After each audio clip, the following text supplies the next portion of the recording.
Hello and welcome to the ASCE Geo-Institute Video Geo-Legends series. Today we are on a virtual interview with Professor Norbert R Morgenstern. My name is John Sobkowicz.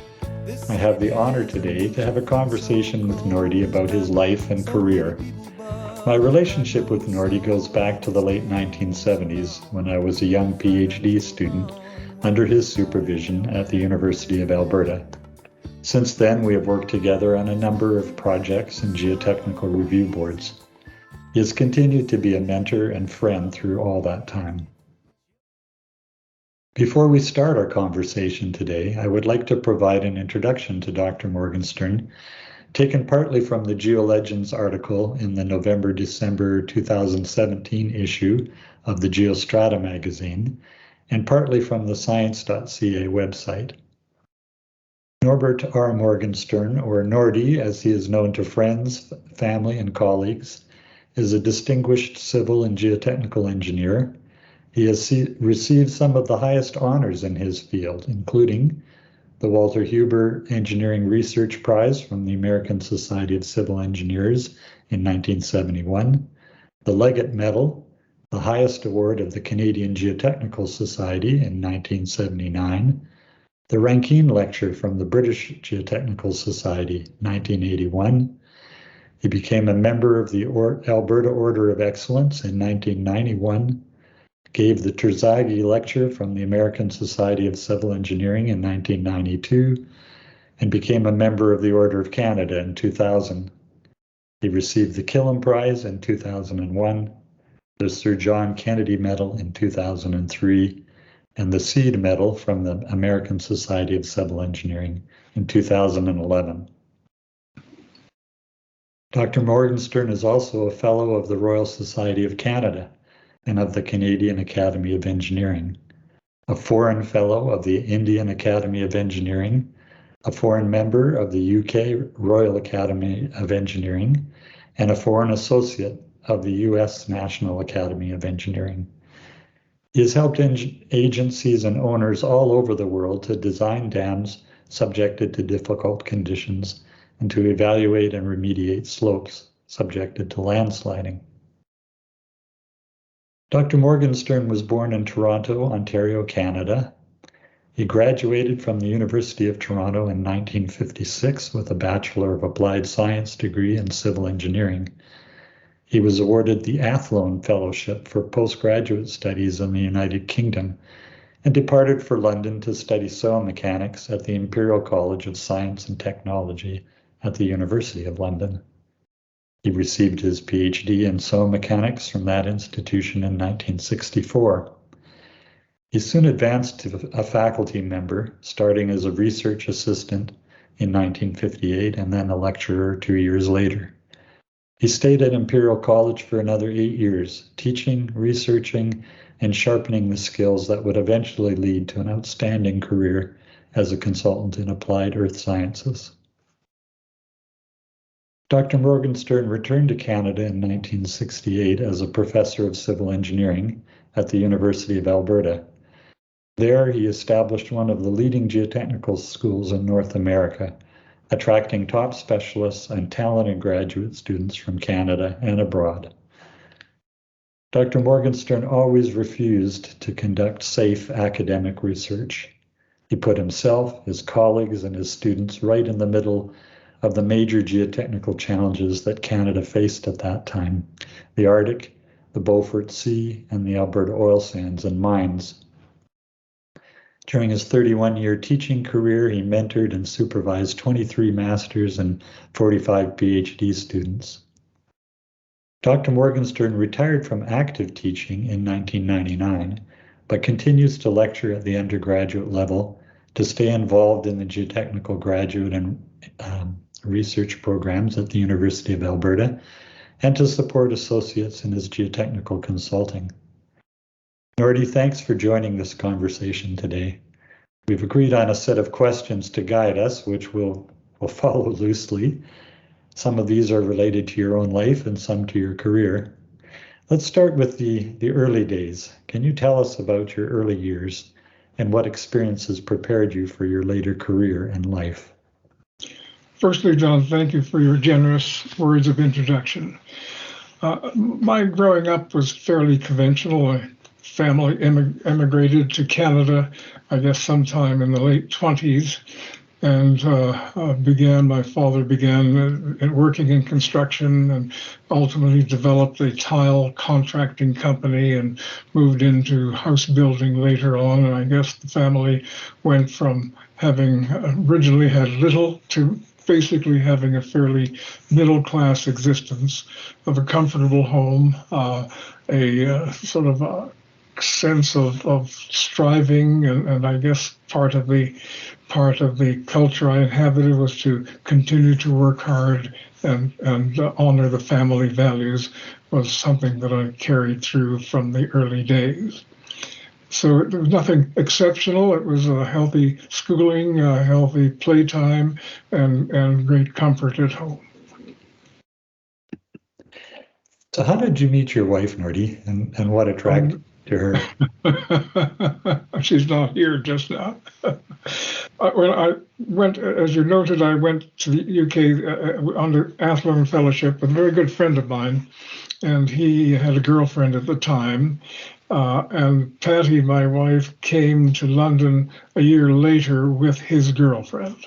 And I remember going to visit with him to meet the girls who were living together with some other girls, and met Patty, and she looked an attractive young lady at the time. She's now still an attractive young lady from my perspective, but that was a fairly casual meeting.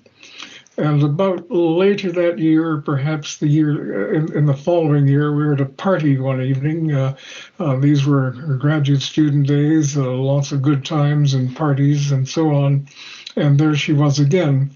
And I was particularly attracted at that time to her extra liveliness. I seem to remember, and she will not like me to remind others, that I found her quite attracted also to a bottle of Jack Daniel's bourbon. And I thought, there's an interesting young girl.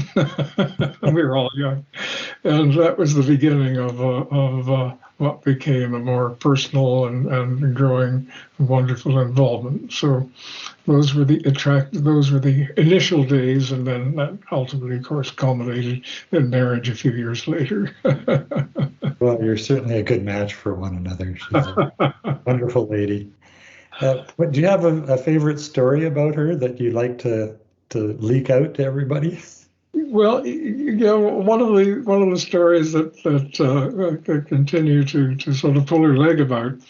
By I guess it was the late 1967, 68, we were getting a little restless. We'd been in London for some time, and we were about to have our first child, and that began to raise the question of, well, are we going to be here forever, or should we go elsewhere? Should we go back to Canada where family were? And I began to look at other places. In 1967, the Canadian Geotechnical Society had instituted a Trans-Canada lecture tour, and I guess as an up-and-coming young Canadian abroad, I was invited to give the lecture. And I remember it was my first visit to Edmonton, where we lived, of course, for many years, and found it a kind of burgeoning place. There was a dynamic that one can sense about the place. And returning back to London, I said, Edmonton seemed very interesting. I'd never been to Western Canada before. And if we ever went back to Canada, ho, ho, ho, we may never do that. That looked like something to think about. Well, less than a year later, I got this invitation to come and join the University of Alberta. I think in those days, a dean could just issue an invitation to go through an arduous competitive application. And there's some background. They had built a graduate program, and the leader of that had decided to open consulting practice. And I went and looked at it, and came back and said, well, darling, I think we're going to go to Edmonton in Alberta. And she uttered an oath. I never knew that she had some oath-like words, and said, "I'm not going to live in the such and such prairie." And of course, we did come, and that encouraged me to look for a house on the river valley as opposed to the prairie, and ended up being a wonderful, wonderful change, and a different cultural setting, which you don't compare to a great city like London, but you become part of a growing community. And she did, in fact, enjoy living near the prairie. So that was part of our growing up together. A good story. I think a few of us have ones like that, Nordie. Yeah, that's right. Well, we're talking about your family a little bit. Maybe you could tell us something about your children and grandchildren. Well, do we have several hours? Sure. We have three children. We have Sarah, the eldest, and then Katie, the second, and David, the third. And they're all well established in their careers as management consultants and medical doctors and things like that. They've got wonderful spouses, and we have 7 grandchildren, ranging from, I guess, 21 or 22 down to about 14. And in fact, most of them were here just last week doing high country skiing back in the uplands here, and they're all excellent, wonderful bonded family, which is a great treasure. They're all friends together. Two families live in Toronto and one in Vancouver, and they're all supportive, and the grandchildren are supportive. It gives us an enormous sense of pleasure to see that they get on. And one of the, I guess, fortunes of our life is we have that strength that we rely on as a family. And they're all very active. They hike and they ski. And when we came back to Canada, we decided that being involved in things like the mountains where we now live would be an important part of growing up. And it's really taken hold of how they like to spend their time. Yeah. Well, I imagine it's hard to keep up with the grandkids who they're so full. Yeah, well, those days are over for me. Yes. Okay, well, why don't we move on a little bit to your education? How did you develop an interest in geotechnical engineering? That's an interesting story. I went to the University of Toronto, I think you might have mentioned that, and civil engineering, of course. And between my 3rd and 4th year, we had long summer vacations in the Canadian style of the terms and semesters and so on. And I was working in Northern Ontario on the construction of a hospital for a large contractor, laying out anchor bolts and doing things that a senior undergraduate would do. And I was hating my civil engineering program. It was very strong on steel structure design, and we had, well, most of the senior professors had very well-known practices, and we got a lot of the detailing in our program. And I thought I was going to spend the rest of my life detailing riveted connections for the Canadian National Railroad and so on. And how do I get out of this? And I had the habit of going to the local library every couple of weeks and looking at the recent acquisitions just as a custom. And I came across a book called Foundation Engineering by Peck Hansen and Thornburg. We'd never had any soil mechanics in our graduate program. I looked at the book, and I liked geology as an undergraduate, and so this combined geology and some of the stuff we've been learning about in school. And I took it out, and that encouraged, I went through it. I didn't understand it all because I had no background, but it certainly gave me a way out of leaving the detailing of steel riveted connections to something that I could look forward to in my 4th year. Ralph Peck used to enjoy this story very much because it was the secret of the discovery of geotechnical engineering. And we did have courses in soil mechanics and some foundation engineering in our final year. And that initial discovery, and plus the reinforcement of those courses, led to my interest to go into graduate studies and ultimately to Imperial College. So it was serendipitous, and I guess an initial quality that I continue to honor is to maintain some curiosity, and that the curiosity led me to that discovery, and here I am. Yeah, excellent. So after your undergraduate, you went to Imperial College. How did that come about? What are some of your memories? Well, I had, by that time, I wasn't a bad student, so I was able to make applications for this fellowship that was sponsored for Canadians by the British Confederation of British Industries and so on, to attract Canadians to Britain, partly for cultural reasons, but also I guess there would be some deep down get interested in British technology and so forth.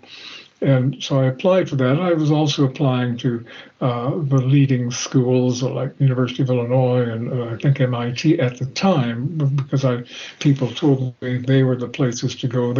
I don't think there was any substantial graduate program. There were nascent graduate programs in Canada, but nothing to compare with what was being offered in the better U.S. schools. And this place called Imperial College. Well, I hadn't heard about it at all at that time. I didn't know enough about or the growth of the subject.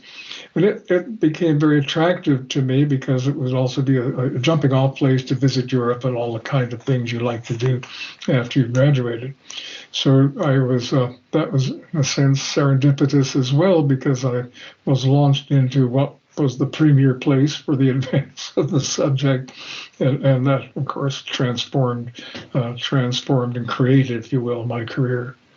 So it was the Athlone Fellowship and the good luck to be alerted to Imperial College and to go there. Right. Well, I guess it was serendipitous in the sense that that's where you met Patty as well. Well, that's true. I hadn't put those two together.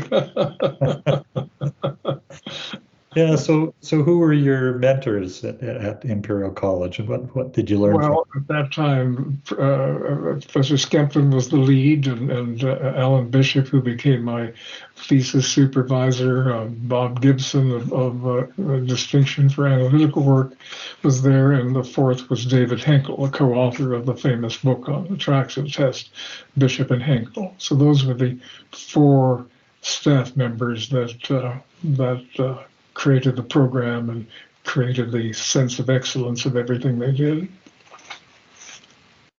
I think I recognized when I was in grad school some reflections of the way things were taught at Imperial College. Do you think that what you learned there and the professors there had a strong influence on your teaching style? Oh yes.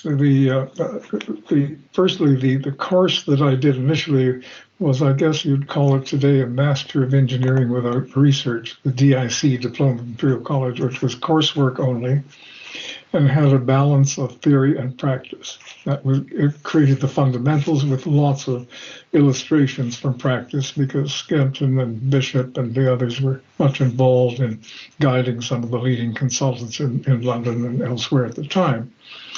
And then I had a really formative experience when I went on the staff, because of the custom of the group to have lunch together almost every day.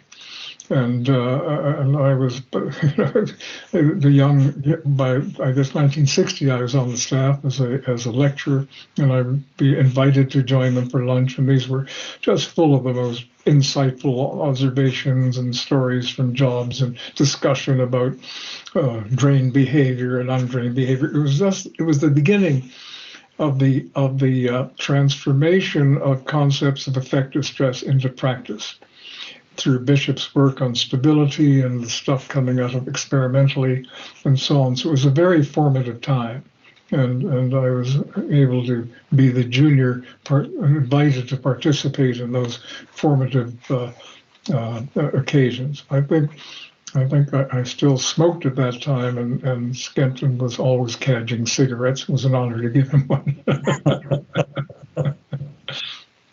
I think you really, it sounds like you really benefited from people who had one foot in the academic world and one foot in the consulting world. Yeah. Do you think that that's important for a university professor? Well, it depends. It depends on the person. and it depends on the opportunity. And certainly when I arrived at the University of Alberta, which had actually had established a graduate program. The Dean of Engineering, Bob Hardy, was the father of soil mechanics in Western Canada, as you know, and his company was one of the premier companies at the time.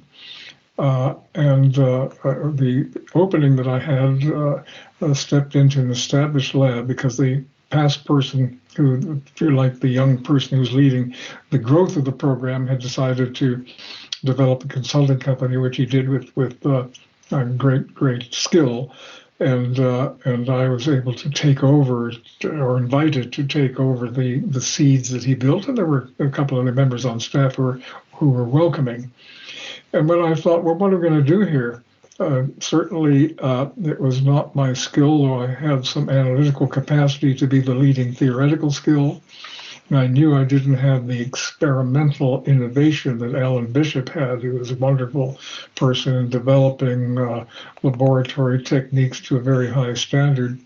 But what I did sense at the outset, that I was in a kind of environment of wonderful problems from that the geology of Western Canada was presenting, and that perhaps we could provide leadership in our graduate program, which would spill into the undergraduate as well, by integrating practice with theory to the best of our abilities. And that I think I couldn't have articulated it so clearly at the time, but it was certainly the sense of what we could do to make a contribution of some distinction, hopefully of some respect in the program.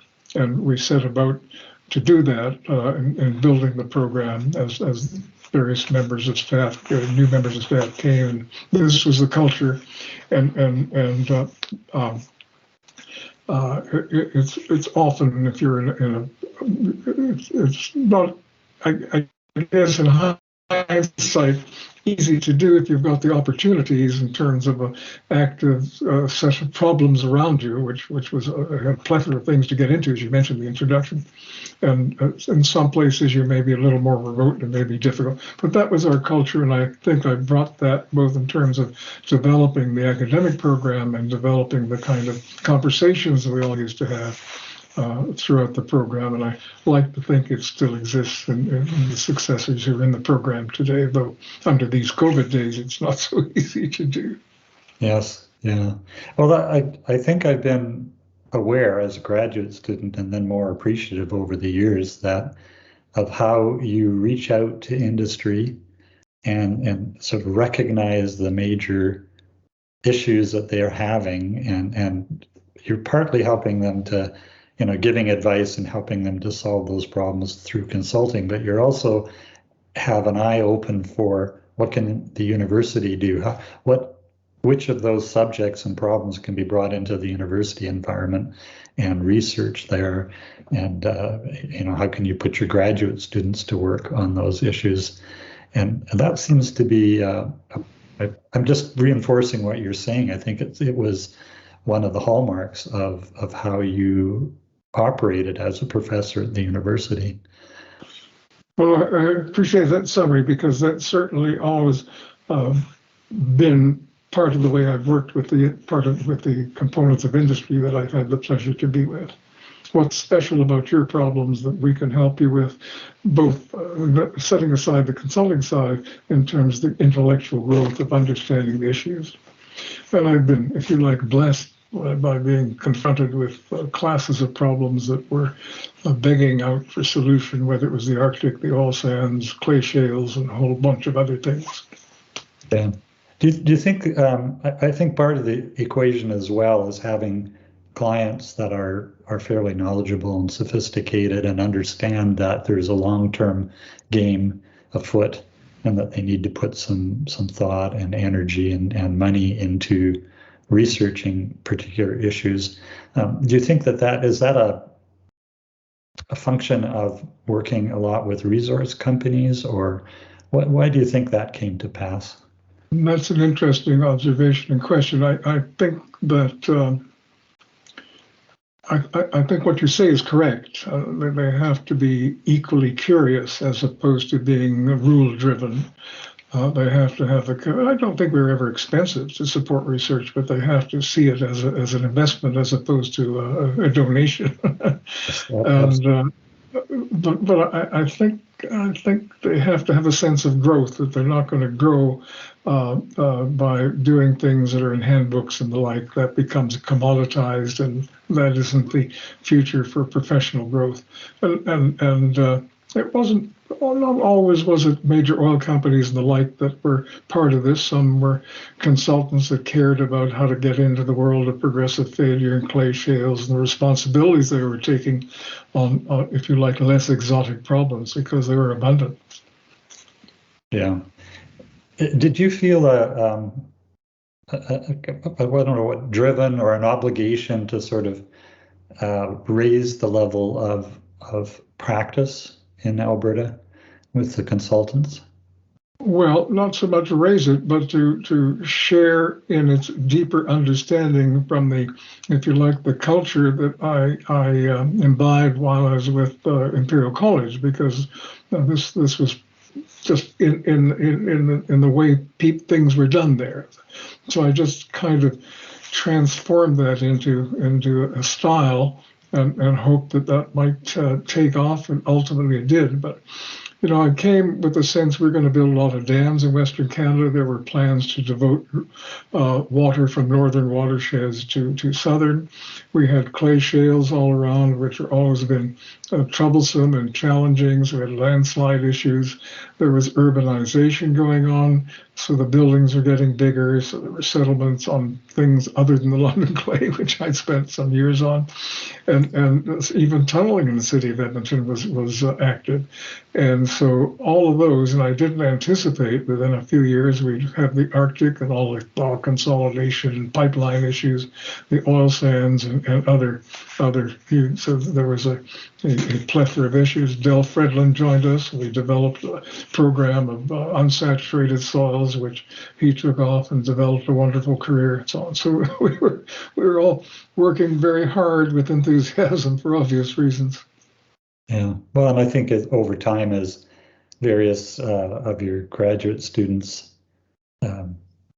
tackled different types of problems and then went out into industry to work, you know, that had an impact on the I think the consulting engineer has been highly blessed over the years because of all of those graduate students and the high quality that they brought in their understanding of geotechnical engineering.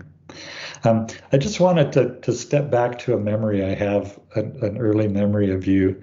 I went back to graduate school in 1977, I think it was, and I believe you were on a 6-month sabbatical with, I can't remember for what, but so the first course that I took, the Introduction to Soil Mechanics course, was taught by Dan Eisenstein in your absence. Yeah. And he told us a lot about you, and I remember being quite nervous about actually going to my first lecture when you were back at the university.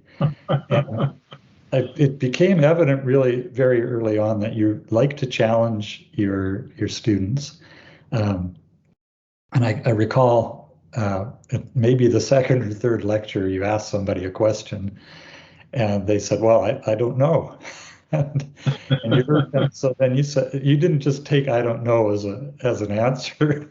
You said, well, let's ask this question. So you asked a simpler question, and the person said, "I don't know." And I could just see you going backwards to more, you know, down into more and more fundamentals of the question you were asking. And eventually, the person answered the question, and then you had them logically build back up through all of the other questions back to the original question that you asked them. And that was quite an insight for me to realize that there's more to educate. There's a great degree of education that has to do with teaching people how to think properly. So anyways, I wanted to use that as a springboard just to get you to give us some comments on your philosophy of teaching students. Well, firstly, there's a I think there's a physical style in the sense we always had our doors open. You didn't have to, didn't ask students to make an appointment for a week later and so on. So we were trying to create an inviting environment. We also, in getting the program going and sustaining it, we actually taught more than most other people did in the University of Engineering at that time, because we felt obliged to give this breadth of courses to fulfill the obligation of this master's program that we developed. So we're always engaged in the full range of foundations to soil mechanics, to some theories, stability, and all of that, as opposed to locked into just a specialized course that was yours alone and so on. And Dan was an important part of that growth of our program. Yes, I recognized from, I think, early on occasion that I had in convincing me about the geotechnical world alone. I'll tell this story later on. But enthusiasm, confidence, and curiosity are three wonderful flavors to mix as an educator, as opposed to learning rules. And programs in which you learn rules or become standardized and say, this is what I market capacity to fulfill designs and construction according to these rules, are missing the key element of people who want to advance further. So I think I understood that. Perhaps intuitively, I now understand it very, very objectively, the kind of things that you spoke about. So the critical element of an educator, which one learns from seeking satisfaction from being an educator, the kind of things you talked about. And it was a wonderful story to hear from you. Yeah. Well, I shared an office with John Agar and Brian Watts and Aldrich Unger, Jean-Marie Conrad. I mean, these were, like top-notch graduate students that you had. Yeah. And there was so much enthusiasm and passion there, particularly Jean-Marie, of course. Yeah. He loved to pound the table and draw stuff on the board, and we got into some intense discussions about the various bits of research that we were doing. And I think that was all inspired by your teaching style and your encouragement of. Well, I appreciate that. All wonderful student. Let me tell you a story about Jean-Marie Conrad, which is one of my favorite memories. One of the most difficult areas that we initially researched on was the mechanics of frost heave, combining some physical chemistry and all the things. It was a big issue for burying freezing pipelines in permafrost and tying the frost heave into strain and all of that sort of stuff. And Jean-Marie was tasked with breaking through the mechanics of frost heave.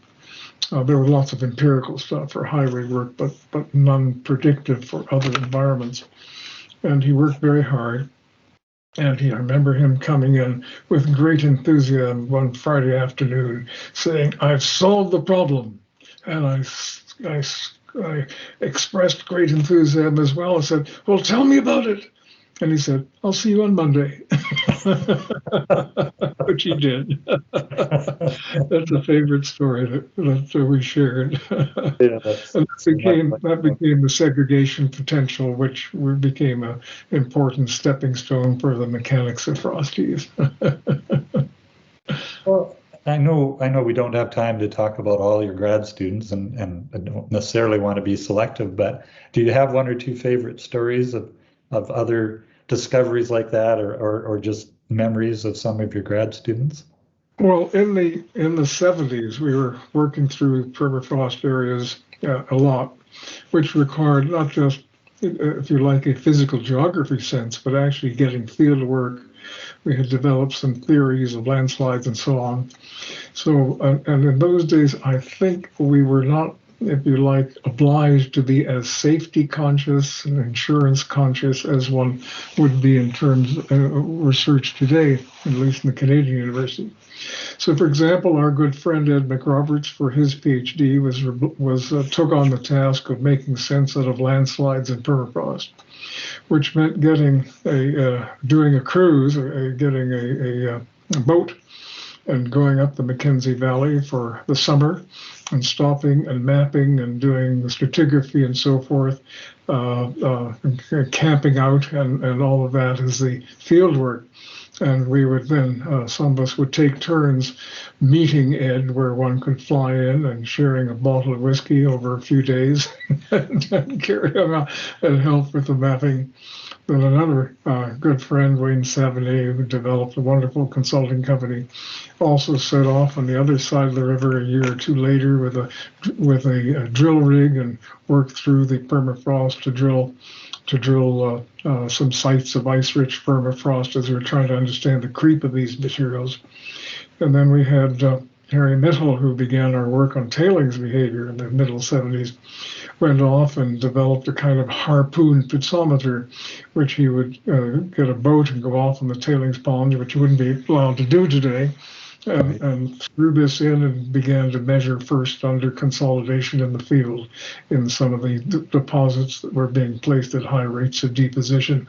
So I think there are all kinds of stories of enthusiasm and good times together and sharing the pleasures of discovery that came from the boldness, if you will, some might say the excessive boldness of some of the field research that our good friends took on, certainly in the 70s. Later on, became more difficult to get through the red tape to organize such things. You needed a lot more time and planning and support and caution, which is probably right, because I think things we did may have pushed the limits of safety, but we're all part of it together. We didn't regard them as unsafe, but others might. Right. So we mentioned a little bit at the beginning of some of your areas of interest in research. Can you tell us how you got interested in some of those? What drew you into work in permafrost, or what drew you into work in oil sands? Well, it was, in a sense, serendipitous. I would say I've always had an interest. I'm going to get rid of that. I've always had an interest in cold regions, and I think it was the summer of '57. I spent most of the summer doing glaciology in Norway. Had there been a career in glaciology that was evident to me, I might have actually transformed it. Combined quite a number of interests at my time at the time, but there wasn't. I didn't know that there wasn't. Anyway, so I'd had some background about that. And then as the Arctic development came in the early 70s, people knew that I had some understanding of freezing, and it was really, I can't remember which consulting company simply came and helped us think through these things. And that was the beginning of the development of thaw consolidation theory and all of its implications. And that transformed into a number of things. The oil sands was, in a sense, a natural inheritance from Bob Hardy, who's Dean of Engineering, as you remember, and who was a major geotechnical consultant to the oil companies. And it was through, I think, Bob opening doors that I was invited to participate in moving what was an evolving understanding of the complexity of these issues to the next level. So part of it was, I think a lot of it was the good luck of being in the right place. Part of it was the connections with people in the industry. Yeah, you mentioned Dr. Hardy, and he was R.M. Hardy and Associates was the company that I worked for when I first came out of undergraduate school, and I remember Dr. Hardy, who was still alive at the time. Do you have any memories of him or any stories about him that you could share? Well, we became, of course, very good friends, and I remember he had been the designer or the review consultant in any number of the dams that we had in Alberta. And I remember going off on a dam safety review with him, and he couldn't see at the time, and but we were on this dam. I think can't remember which one it was at the moment. So I would walk with him and hold him by the hand, and he'd say, "Look over to the left, see that? And there was an issue there at that foundation that you want to look at," and so on. So it was a kind of deep knowledge of all the things that he had created in Alberta that he was able to share with me, and that was important. Yeah, he was an interesting person. Well, before we move away from graduate school and your role as a professor and so on, what advice do you have for graduate students today? If you were, and I'm sure you still see these new graduate students coming in, what kind of advice do you give them? Well, my current colleagues, when I was at the latter part of my career, wanted to praise a graduate student as we chatted about somebody. And I think it's something I try to pass on to my grandchildren who are some are in university, some are heading that way. Is all the things you want to develop under these times is to develop the curious mind. Because I think the good fortunes I've had in my career came out of curiosity. Why is it like that? How does it work? And so on. And I think that is the opportunity when you've got the time for free thinking as a student to hone those skills of being curious. It comes from getting comfortable about knowledge about a certain level and wanting to go to the next level. And I think that's a key quality that I look for, both in my family when I still have influence there, as well as in the students that I know who are, if you like, part of an extended family.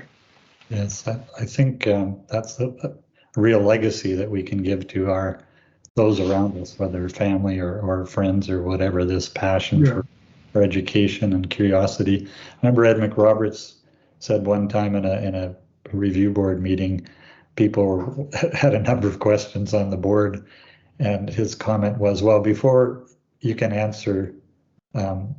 come up with good answers, you have to have good questions. That's very good. That's a good citation. Maybe a little bit of a comment on the kind of questions that were being asked, but yeah, it's very insightful on his part. So what are some of your moments of discovery or the things that you accomplished in your profession that you're most I was going to say proud of, that's not quite the right word, but which are the ones that really resonate with you as far as what was accomplished? In terms of a body of work, I think what was important and what was novel at the time and has had significant industrial impact is the work we did early on in the oil sands with Maurice Dussault and others, because these materials were very enigmatic and they looked very unstable. There were huge investments taking place with huge risks if instability in the open pit mining of these materials failed. And I think the work of understanding the structure of these materials, how the structure of these, what we ended up calling lock sands, would be broken down with gas exsolution, an area that you became expert in, and how to turn that into the observational method to maintain safe dragline mining under what might have been perilous conditions, but actually was ultimately executed with enormous skills by the people who were operational and implementing the findings that came out of that. So I think there was a body of information that we all, including yourself, put together that created almost routine mining of these what were pretty challenging conditions. That's one set of issues, one set of activities that was really important.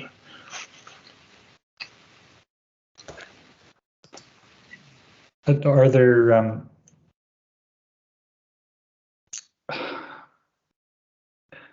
other contributions to the profession that have been impactful? I mean, I guess what you just said represents one of those, but And of all the various bits and pieces of research that were done at the university, and that's not the right way to describe them because they were usually pretty comprehensive research programs that encompassed a wide range of challenging problems. But do you think which of those had the greatest impact on industry, do you think?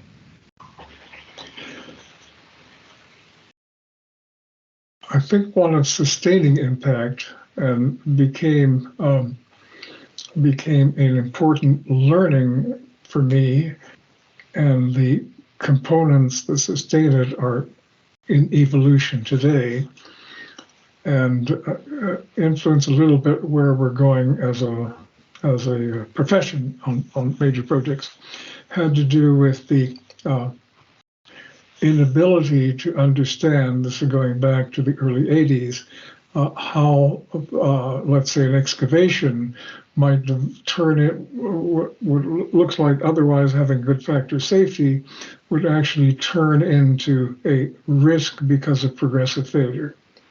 So this learning was firstly applied in the development of a deep excavation for the Edmonton Convention Center, in which, with the best skills at the time, we underestimated and didn't recognize that the bentonite seams in this material would evolve into a shear band, as we'd call it today, which we monitored at the time, but did not anticipate the degree of movements that would occur. This became research work for the early application of finite element methods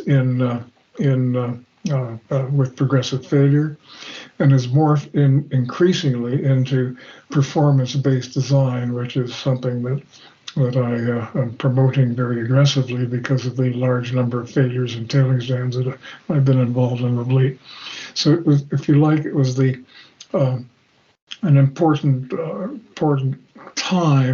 piece of work that one could see the power of advanced constitutive behavior, the evolution of technical capacity. David Chan, that you remember, took the lead for his PhD work, tied to this uncomfortable learning that we're going through as we're monitoring the performance of this complicated retaining structure. So it had legs to go into the evolution as all of the capacity for instrumentation and computation and so on became increasingly powerful and drives a lot of our future. So I think that was important learning for me, and I think it was of value for others who followed our travails at that time. Yeah, do you see our education, in regards to slope failures and landslides generally as sort of being progressive? We started off understanding what impact materials that were pre-sheared and that were at residual, what they had, and then we moved to materials that were lost strength as they strained, and then now we have similar problems with even more abrupt changes in strength with liquefaction type issues. Where do you think that, where should we be heading in that whole area? Because obviously we're not at the end of that path yet. No, we're actually just in a sense at the beginning, and I've written fairly extensively because of the number of tailings dams failures, which has been the driving thing for my consulting professional work in the last few years. And I wrote a paper, gave a lecture in which I called the reason for having such difficulty is we've had in our work sort of what I called embedded ignorance. We thought that the observational method done traditionally would solve the problems of uncertainty, but that's not good enough. But I see the conjunction with our modeling capacity and the ability to get results from advanced analysis in real time because of our instrumentation and modeling capacity coming together to move us from relying on rules related traditional things like the factor of safety and so on to actually go to performance-based design. And I think that that's being applied today on a number of people, a number of projects that I work with to great effect. And I think that's a lot of our future is tied to upping our game in terms of geological characterization, taking advantage of the monitoring capacity that we have, whether it's INSAR or whether it's continuous reading intervalometer, whatever, and the ability to use advanced constitutive modeling to history match this behavior and proceed incrementally, if you like, in a kind of a Bayesian updating sense. I think that's certainly the heart of the visions, not visions, but advice that I give on a number of complicated projects these days. And I think it requires a commitment to knowing more mechanics, to understanding, using, and all of these things are flourishing, using the capacity to model appropriately, efficiently, and having a sense of humility in understanding the materials that you work with, because it's not just a matter of the progressive failure or brittle behavior. It's a matter of getting the geology right to use the right model for the right material. So it's forcing the integration that I think Terzaghi knew about intuitively, and of course contributed enormously by the observational method that Tech wrote about so skillfully. But now all of these things come together in terms of real-time decision making, and that's been pretty exciting to see that come together. And I certainly, having worked a lot with the mining industry, seeing it being applied increasingly every day. Yes. I mean, you mentioned this, but it certainly requires us to up our game in terms of our understanding of the geology and foundation conditions for any structure or slope. We need to understand the materials much better. We need to have better constitutive models. We need to understand what we're doing in our modeling. The skill level required for geotechnical engineers, I think, has gone way up when they tackle. Exactly right. Now, there's certain things that are kind of commoditized, and you don't have to do that if you like a routine foundation for a service station or something like that. But you've got to understand when it's routine and when it isn't, and you've got to move toward these tools. I don't think, even though I was fairly early on in applying them in the 80s, for example, I didn't appreciate how much they would evolve as they have today, and I'm just delighted to be a proponent of utilizing this integrated evolution to make things safer. Yes, yeah. I mean, you and I can think of a few instances of dams on extremely complex foundations where, drilling one hole every couple hundred meters or whatever just does not cut it. Where you normally might put in, say, in a kilometer-long structure, you might put in 20 boreholes or something. You might have to put in hundreds of boreholes to define conditions. Exactly right. And the clients need to know that they're not served by taking the lowest bid at the outset for a design, but to taking the most reliable answer to their problem, which requires that perspective of following the geology and following the complexity. Yeah. I wanted to switch gears a little bit and talk about some of these lectures that you've given, the Rankin lecture and the Terzaghi lecture. Those are pretty major honors to be given. Everybody pays a lot of attention to what's said there, and people that are asked are those that have deep insights into different aspects of geotechnical engineering. Can you share some of your feelings when you were asked to give the Terzaghi lecture and to give the Rankin lecture? Well, there were both moments, if you like, I guess, the pillars of recognition.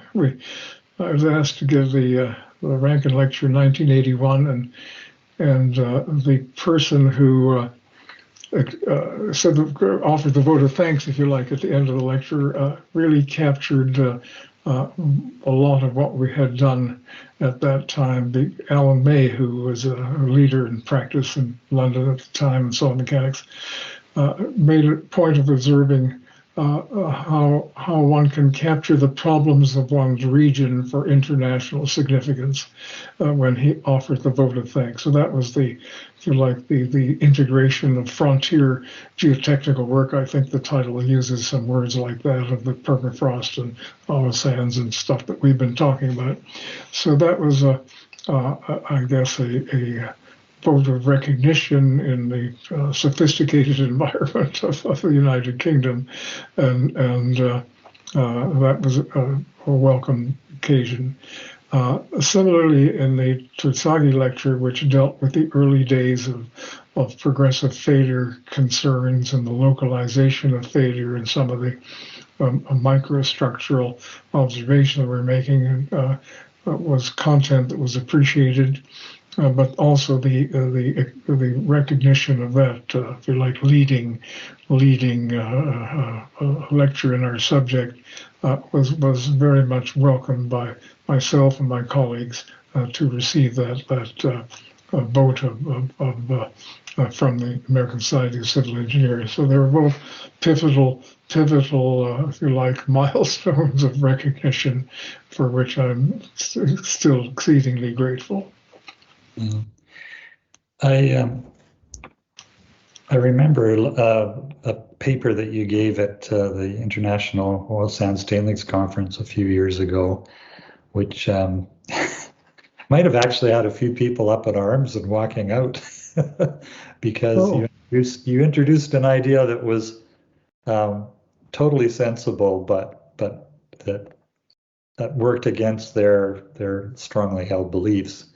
And this had to do with how do you close a mining property, and the regulator and many people in Alberta at the time had this feeling that one needed to basically finish it all up, implement the closure plan, and then hand the land back over to the government, walk away from it.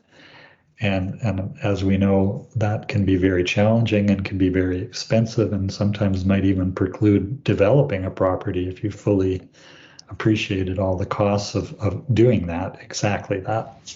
So your paper was a little bit tongue-in-cheek, but I think still very insightful about a better way of a better system to use to close properties in a way that's economic and makes engineering sense as well. Do you want to speak to that at all? I thought I'd give you an opportunity to another platform to promote the idea. Well, I think the idea has its own momentum now. Firstly, in Canada, we can return. If it's Crown land originally, we can intend, as many of the oil sand leases say, you return this land when you restored it to the Crown. So there is a custodial transfer, but you've got to return it in a sustainable manner. And those were the issues that I tried to indicate were so challenging. And after you've perhaps developed an accumulation of liquefiable material, you can't walk away from it. So you may well be in a situation of perpetual care of some kind because you've taken it to a degree that you can, but you can't just ignore that. So these are things that were new to much of our community. I think it's still being worked out in other countries. I'm very pleased to see that some of the major mining companies I work with elsewhere recognize this. They don't have a custodial transfer to a Crown. They own the lease forever unless they can sell it. And they're undertaking an obligation to monitor and repair perpetually. So you need to have a trust fund or something like that to deal with that kind of thing. Fortunately, the long-term monitoring, I think, for closed leases will become easier with some of the spatial monitoring as opposed to having to have people there doing inspections and so on. But that's part of design. And today, for good practice, it's been my firm guidance to introduce closure design at the conceptual level of developing things such as the tailings dam, not of course to the same detail, but it should evolve incrementally as the lease matures, so that you're properly equipped and properly funded, and you've got a better understanding of what it is you have to close. So I think a lot of these arguments are embedded in the good practice guides that are still evolving for many of these things. But the ripple effect, both in terms of countries that have long-term waste management issues and owners that are creating waste management issues, is still being played out. But I think the lecture that you remember has had its impact and certainly is centralized in my thinking about these things. Yeah, it's still a debate that's going on in certain jurisdictions as well. Yeah. Yes. Yeah. So I remember one time I was talking to Peter Byrne and I was telling him how busy I was. And he looked at me and he said, "John, you have no idea. Try being a university professor and also doing consulting. Then you'll know what it's like to be busy." And so then that comment prompted me to think about all of the things that you've been involved with over the years, between consulting, technical organizations, providing guidance to various groups, helping your graduate students. This is a huge amount of effort. It's something that keeps somebody busy at the highest level. How did you manage it all? And I mean, Nordie, your mind is just as sharp today as it was back when I first met you. Like, how do you keep your brain in such good shape, and how do you manage to handle all of those different challenges of work and school and family and everything else? Well, Peter should have shared with you that he was a competitive sailor, and sailing was a large part of his life as a way of managing the issues of the day. I think I get a lot of pleasure out of my interaction with the people I work with. I think I've never stayed on a job unless I felt an intimacy with the gang. Not always agreeing things technically. That's part of the evolution of decision making. But the human relations have been an important part of my life, and obviously, I'm blessed with a supportive and happy family setting. I seek some diversion through exercise more in the past than today, and skiing and hiking and things like that have always been part of my life, and I read extensively as part of my evolution and curious mind. And for example, at the moment, I'm much absorbed by trying to understand what AI, artificial intelligence, is going to have impact on our lives in the future, not just in terms of face recognition and things like that today, but the huge impact of what does it mean in things that have ambiguity, such as public policy, and even today as we confront quarrels between nations, how are they using AI to advance some of the things they're trying to do? And this is just an important learning that I'm trying to go through so I can have discussions with others about it. So I think the key thing is to have a balance of interest beyond the busy days, but I'm pleased that I get satisfaction from that busyness and contentedness. Yeah, and you mentioned AI, and I think we touched on that in our own conversations recently. Excuse me. Do you see the AI as playing a larger role in what geotechnical engineers do? I don't know the answer to that. I just came across a little article about AI being used to interpret an instrumented tunneling machine to forecast geotechnical behavior. So that's an early application, very interesting. The power of AI should provide decision making about certain things, but I like to think it won't do the site characterization because of the lack of, you've got to feed the AI process with information. I think there's such diversity that that aspect of things will not be successful. But that's early on. You can, if you did more cones, for example, to characterize, that may not be the right characterization. So I think there's certain parts of our practice that will not be so readily AI'd, if that's an acceptable phrase. But I think we all need to think about that. I think about it when I'm asked occasionally by my grandchildren, what should I be doing? What should I be looking for? And I think at the moment, I say, understand AI and make sure that you're not going to be redundant because of AI by the time you begin to look for a career beyond that. Because pretty valuable careers and well-paying careers and successful careers are disappearing because of AI and its remarkable capacity.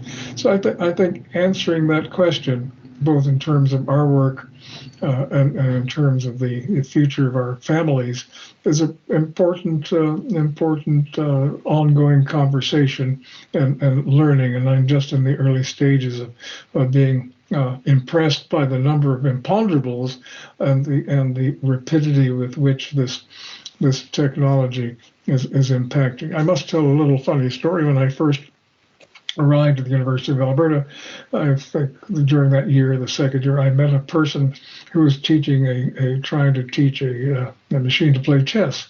And I thought to myself, what a frivolous thing. That'll never amount to anything.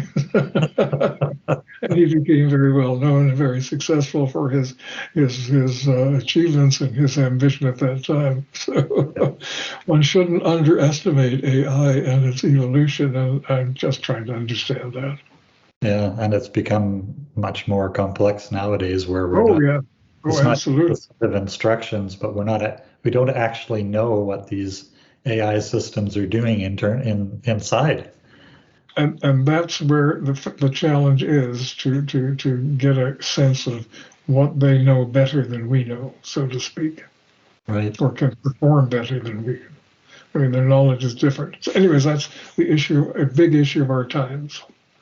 So, that raises a related question. If you can you put on your predicting cap?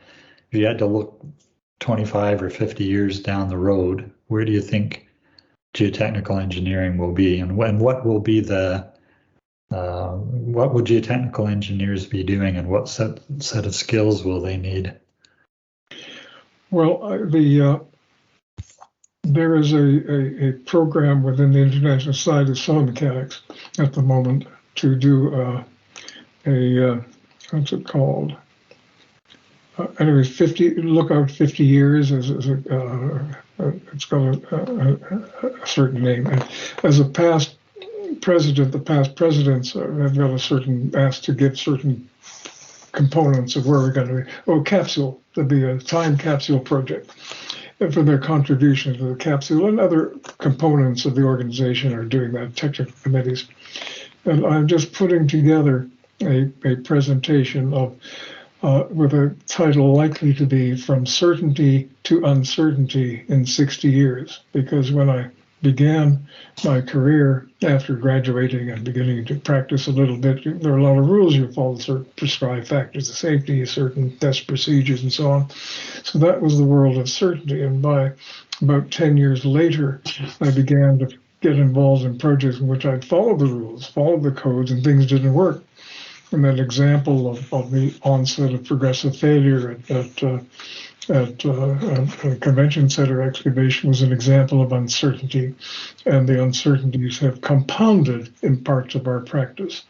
So I think the issues that we will work to and hopefully concentrate on, and I did write a little comment about this when I gave a lecture called the Lum Lecture, by that time I was very impressed with the things we didn't know, even though we, being those who'd made a number of errors, were all qualified engineers with good practice. But I look forward to the time that we will spend more time discussing uncertainty than following certainty.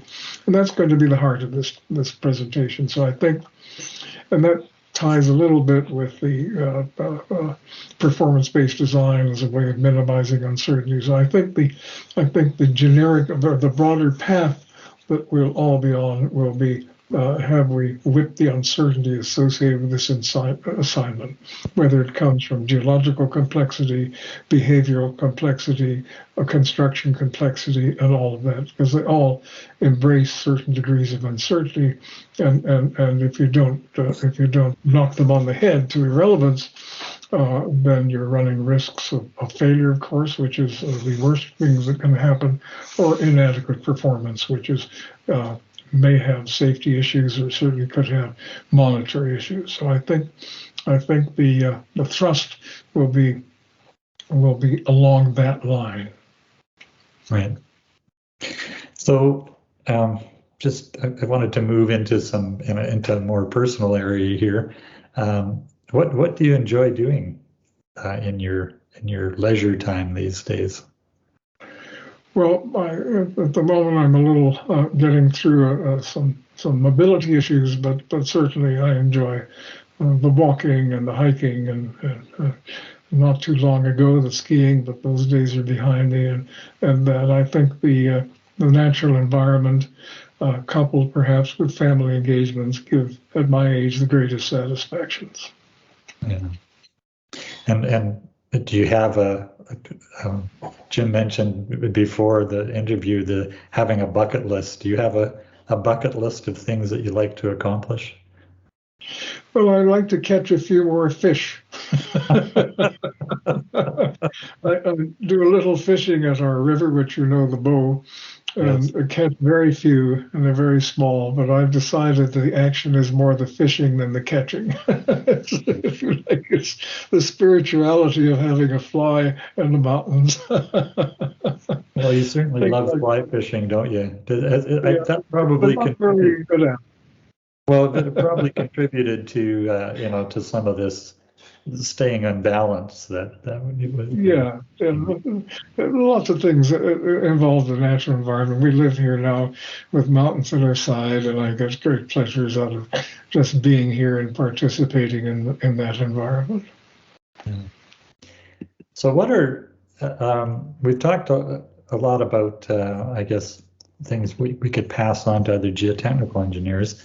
What are some of your life lessons that you'd want to pass on to your children and your grandchildren and those that come later?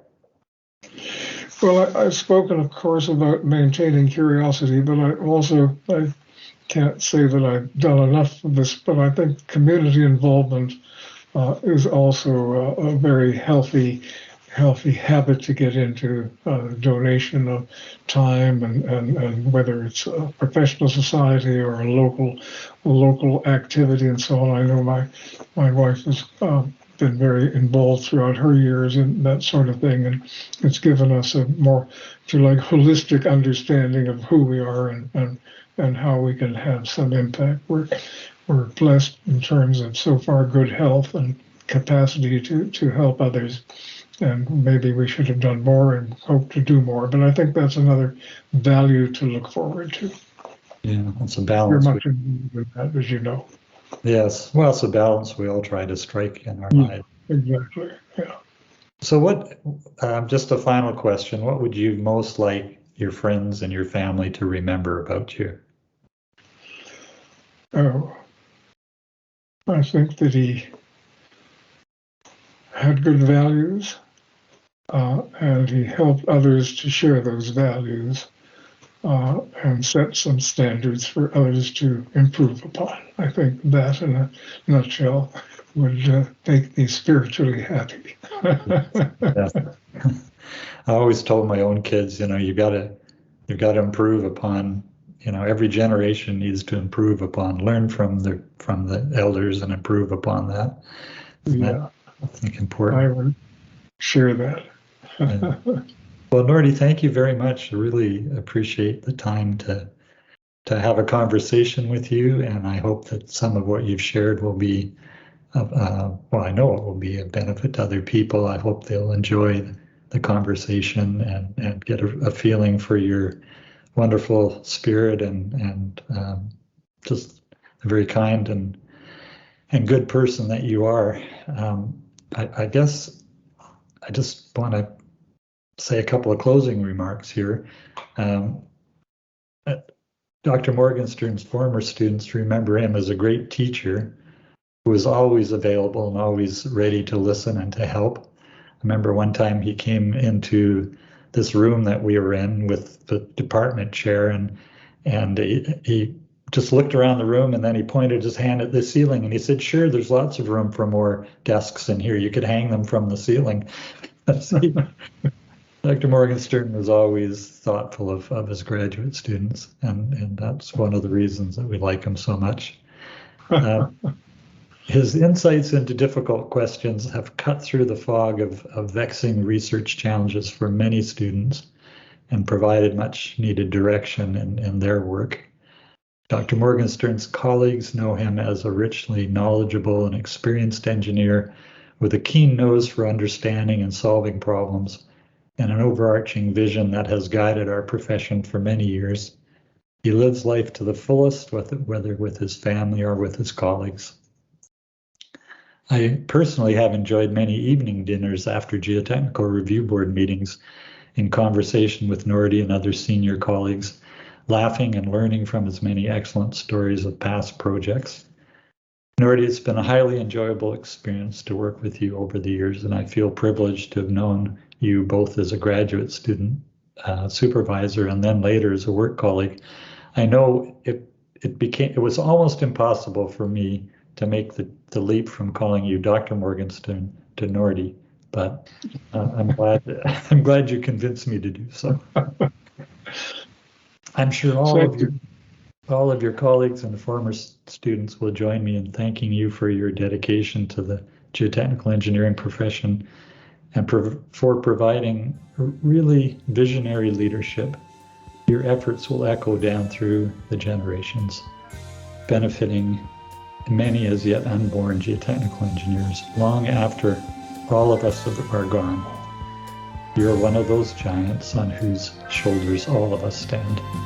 Thank you. Thank you, John, for this and for your efforts and your friendship. I also appreciate that friendship. Thank you.